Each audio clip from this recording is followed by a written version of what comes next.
خلصت كده الكمية كلها وهبتدي ان انا انزلها في الصوص بتاعي. الصوص طبعا برد على ما خلصت كل كمية الكيكة، فهيكون تقل كمان عن الاول.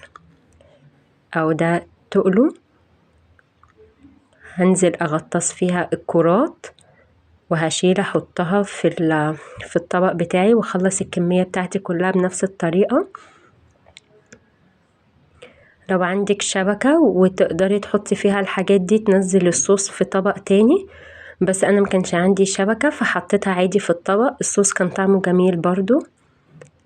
هو ده كان شكلها ولونها. الكاكاو غمق معايا لما حطيته على النار، اخد اللون ده والنشا خليته يمسك في بعضه. كانت طعمها فظيعة، شايفين شكلها من جوه، كانت تحفة تحفة تحفة، كانت فوق الخيال. جربوها وقولولي رأيكم. دي هي أول ما جهزتها أنا وريتها لكم على طول. شايفين القطمة بتاعتها جميلة.